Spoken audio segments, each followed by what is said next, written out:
इस वीडियो में हम प्रकृति कक्षा 5 कार्यपुस्तिका के दिन 31 की वर्कशीट का हल देखेंगे।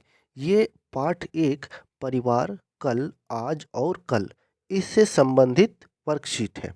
सबसे पहला हमारा प्रश्न है, आपके एवं आपके मित्र के घर में क्या-क्या काम होते हैं और वह काम कौन-कौन करते हैं, ये आपको बताना है। तो सबसे पहले इसमें आप इस टेबल को देखिए, इस तरफ लिखा है क्रम संख्या, कामों के नाम, वह काम कौन-कौन करते हैं। आपका घर, आपके मित्र का घर।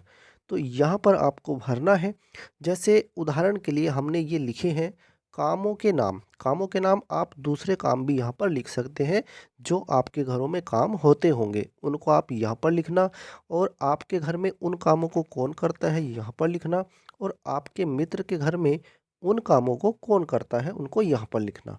हमने तो ये उदाहरण के लिए ऐसे ही लिख दिए हैं, आप अपने हिसाब से भी लिख सकते हैं। जो भी काम अगर इनमें से कोई ऐसा काम है जो आपके घर में होता है, तो इनको भी आप लिख सकते हैं। नहीं तो आप अपनी तरफ से जो भी काम वहाँ पर होते होंगे, उनको लिखना।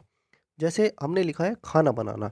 अब खाना बनाने के जो काम है, आपके घर में मान लीजिए आपकी माँ करती है और आपके मित्र के घर में मान लीजिए उनकी बड़ी बहन या उनकी माँ भी कर लेती है। कभी-कभी ऐसा हो जाता है, एक टाइम बड़ी बहन खाना बना देती है और एक टाइम माँ खाना बना लेती है, ऐसा भी होता है। कपड़े धोना जैसे, तो माँ या फिर बड़ी बहन इस काम को करती है और आपके दोस्त में माँ और बड़ी बहन दोनों मिल कर के इस काम को करती हैं। इसी तरह से खेती का काम है, मान लीजिए आपके घर में आपके पापा और आपके दादा, ये दोनों मिलकर के खेती का काम कर लेते हैं और आपके मित्र के घर में सिर्फ़ उनके पापा, आपके मित्र के पापा ही इस काम को कर पाते हैं।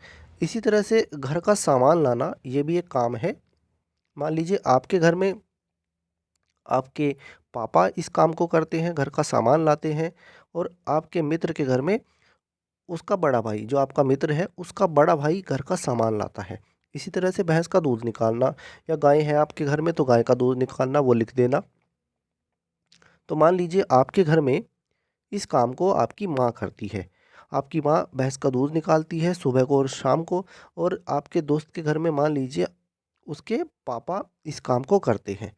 तो इस तरह से आप इनको यहाँ पर भरेंगे। अब प्रश्न 2 है हमारा, जब आप कक्षा में प्रथम स्थान प्राप्त करते हैं, तब अपनी खुशी जाहिर करने के लिए सबसे पहले किसके पास जाते हैं? आप सबसे पहले अपनी माँ के पास जा सकते हैं, पापा के पास जा सकते हैं या अपनी दादी के पास जाते हैं। जिसके पास भी आप जाते हैं, वही यहाँ पर लिखना। तो हमने तो उदाहरण के लिए लिखा है अपनी माँ के पास। अब देखते हैं प्रश्न 3 को। जब आप होमवर्क नहीं करते हैं और शिक्षक आपको डाँटते हैं, तब यह बात आप किसको बताते हैं? तो आप जिसको भी बताते होंगे, उसको लिखना। अपने दोस्त को बताते हैं या फिर अपनी माँ को, अपनी दादी को, अपने पापा को, अपने दादा को, जिसको भी बताते हैं उसी को लिखना। उत्तर में हमने उदाहरण के लिए लिखा है अपनी दादी को। अब देखते हैं प्रश्न 4 को। जब आपको चोट लगती है, तब आप रोते-रोते सबसे पहले किसके पास जाते हैं? तो उत्तर में हमने लिखा है पापा के पास। आप अगर अपनी मम्मी के पास जाते हैं, तो मम्मी या फिर अपनी माँ के पास जाते हैं, वो यहाँ पर लिखना। 5वां प्रश्न है, गीता अपने घर से बिना किसी को बताए दोस्तों के साथ घूमने चली जाती है, तो क्या यह सही है और क्यों? तो उत्तर में आप लिखेंगे बिना बताए घूमने जाना सही नहीं है, क्योंकि ऐसा करने से घर वाले परेशान हो सकते हैं। ऐसा करने से घर वाले परेशान हो सकते हैं, तो ये बिल्कुल गलत बात है। क्योंकि फिर मान लीजिए अगर आप बिना बताए कहीं पर चले गए, तो फिर आपके घर वाले आपको ढूँढते रहेंगे कि आप कहाँ हैं, तो इससे उनकी चिंता बढ़ सकती है, वे परेशान हो सकते हैं। इसलिए जब भी जाएँ, कहीं भी अगर आप जाते हैं तो घर में बताकर ज़रूर जाएँ। देखते हैं अपने छठे प्रश्न को। मोहन के माता-पिता उसे कहते हैं कि बिना किसी से पूछे दूसरों की कोई चीज़ नहीं लानी चाहिए। फिर भी मोहन बिना अपने दोस्तों से पूछे उनकी चीज़ें घर लाता है। तो क्या यह सही है और क्यों? देखिए, ये बात वैसे सही नहीं है। ऐसा करना सही नहीं है क्योंकि ये अच्छी आदत भी नहीं है।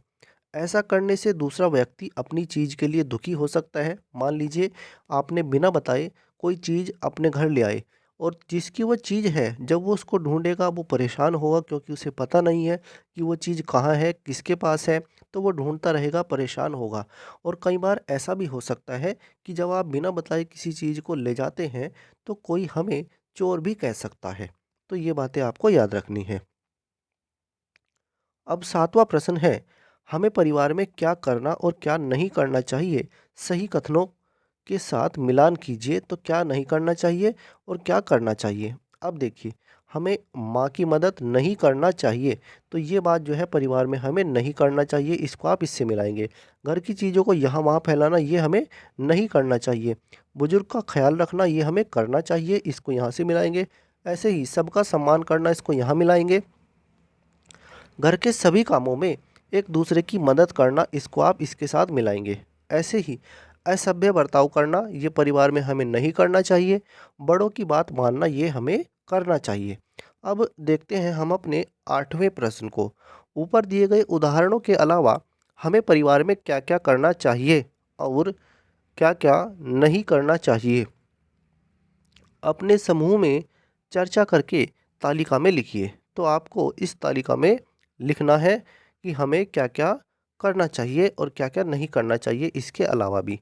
तो जैसे समय का सदुपयोग करना, समय का सदुपयोग करना चाहिए हमें, सबके साथ मिल-जुल कर रहना चाहिए, बड़ों से अच्छी बातें सीखना, ये भी हमें अपने परिवार में करना चाहिए। समय से सोना और समय से ही उठ जाना, ये भी हमें अपने परिवार में करना चाहिए। अपना गृह कार्य करना चाहिए। जो मान लीजिए आपको स्कूल से गृह कार्य मिला है, जब आप अपने घर में अपने परिवार में चले जाते हैं, तो वो अपने परिवार में जाकर के आपको उसे भी करना चाहिए। कोई चीज़ समझ नहीं आती है, अपने पापा से, मम्मी से, बड़े भाई से, बहन से, जो भी आपके घर में हैं, पढ़े-लिखे हैं और वो आपको सिखा सकते हैं, कुछ बता सकते हैं, उनसे पूछिए और उनसे अच्छे से बात करिए, तमीज़ से बात करिए। इसी तरह से हमें क्या नहीं करना चाहिए, किसी से झगड़ा नहीं करना चाहिए। कई बार खाने-पीने की चीज़ों को लेकर भाई-बहन आपस में झगड़ा कर लेते हैं, तो वो झगड़ा भी नहीं करना चाहिए। अपनी ही मनमानी नहीं करनी चाहिए। पहली बात तो ये है, अपनी ही मनमानी करना, ये परिवार में हमें नहीं करना चाहिए। अपने छोटे भाई-बहनों को पीटना, ये भी कार्य बिल्कुल भी नहीं करना चाहिए। देर से सोना और देर से ही जागना, ये कार्य भी नहीं होना चाहिए। गृह कार्य पूरा नहीं करना, आपको गृह कार्य मिला था लेकिन आपने उसको पूरा ही नहीं किया, तो ये कार्य भी हमें अपने परिवार में नहीं करना चाहिए। तो इस तरह से इस वीडियो में हमने प्रकृति कक्षा 5 कार्य पुस्तिका के दिन 31 की वर्कशीट का हल देखा है। अगर आपको यह वीडियो अच्छा लगा है तो इसको लाइक कीजिए, शेयर कीजिए। धन्यवाद।